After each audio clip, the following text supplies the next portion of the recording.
महाराष्ट्र में आगामी विधानसभा चुनाव से पहले हलचल तेज हो गई है। ऐसे में सभी सियासी दल एक दूसरे पर हमलावर हैं।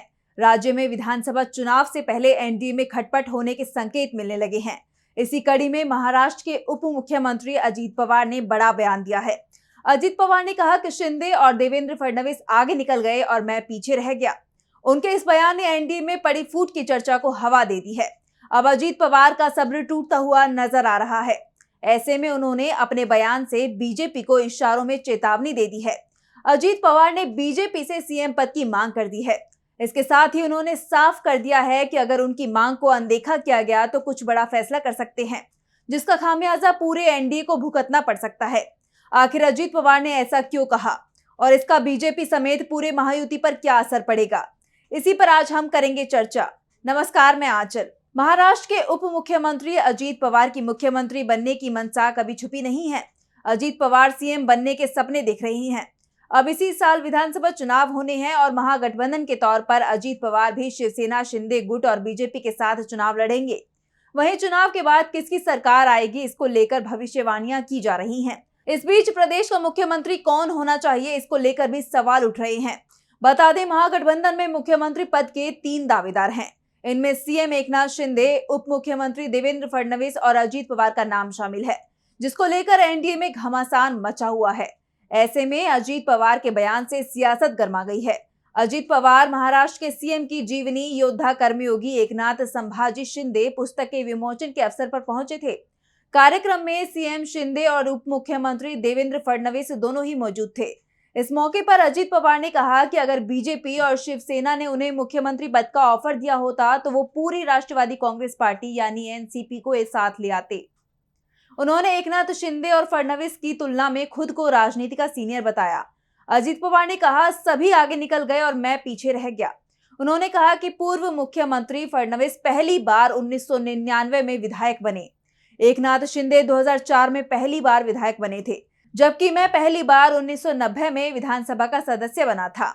अजीत पवार ने कहा, जब बीजेपी की तरफ से एकनाथ शिंदे से कहा गया था कि वो इतने विधायकों के साथ आएं और उन्हें मुख्यमंत्री बनाया जाएगा, तो आपको मुझसे पूछना चाहिए था, मैं पूरी पार्टी को साथ ले आता। अब उनके इस बयान के कई सियासी मायने निकाले जा रहे हैं। खास बात है कि एक दिन पहले ही अजीत पवार ने नई दिल्ली जाकर गृह मंत्री अमित शाह से मुलाकात की। दोनों के बीच क्या बात हुई वो सार्वजनिक नहीं की गई। अजीत पवार के इस तरह के बयान से जाहिर है कि उनके मन में महाराष्ट्र का मुख्यमंत्री बनने की चाहत काफी वक्त से है। वो कई मौकों पर ये जाहिर भी कर चुके हैं। इस साल के आखिर में महाराष्ट्र में विधानसभा चुनाव होने हैं। हालांकि अभी तक तारीखों का ऐलान नहीं हुआ है। उससे पहले एक बार अजीत पवार ने फिर से अपने मन की बात एनडीए के सामने रख दी है और ये बीजेपी के लिए एक चेतावनी के तौर पर देखी जा रही है। कहीं ना कहीं वो संकेत दे रहे हैं कि इस बार अगर वो एनडीए के साथ में चुनाव लड़ते हैं तो उन्हें मुख्यमंत्री पद चाहिए और अगर उन्हें सीएम पद नहीं मिला तो वो गठबंधन तोड़ भी सकते हैं, जिसके बाद से पूरे एनडीए में खलबली मच गई है। इससे पहले भी अजीत पवार सीएम बनने की इच्छा जाहिर कर चुके हैं। अजीत पवार ने दावा किया था कि मैं 5 बार डिप्टी सीएम बन चुका हूं, रिकॉर्ड बना दिया है। डिप्टी सीएम बनने के बाद अब सीएम बनने की बारी है। अजीत पवार ने सीएम बनने के लिए अपने चाचा शरद पवार को धोखा दिया था। साल 2019 के महाराष्ट्र विधानसभा चुनाव में भी अजीत पवार ने बगावत की थी और बगावत के बाद जब वो अकेले पड़ गए तो शरद पवार ने उन्हें माफ भी कर दिया। महाविकास आघाड़ी की सरकार बनी तो अजीत को एनसीपी के कोटे से डिप्टी सीएम बनाया गया था, लेकिन 3 साल बाद उन्होंने एक बार फिर से बगावत कर दी। इस बार अजीत ने चाचा की पार्टी तक हड़प ली।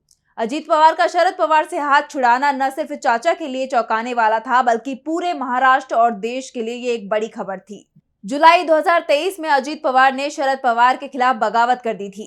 40 विधायकों के साथ एनडीए में शामिल हो गए और उसी दिन महाराष्ट्र के एकनाथ शिंदे की सरकार में उन्हें डिप्टी सीएम बना दिया गया, जिसके बाद लोकसभा चुनाव उन्होंने एनडीए का हिस्सा बनकर लड़ा। इस साल हुए लोकसभा चुनाव के बाद स्थिति अचानक बदल गई।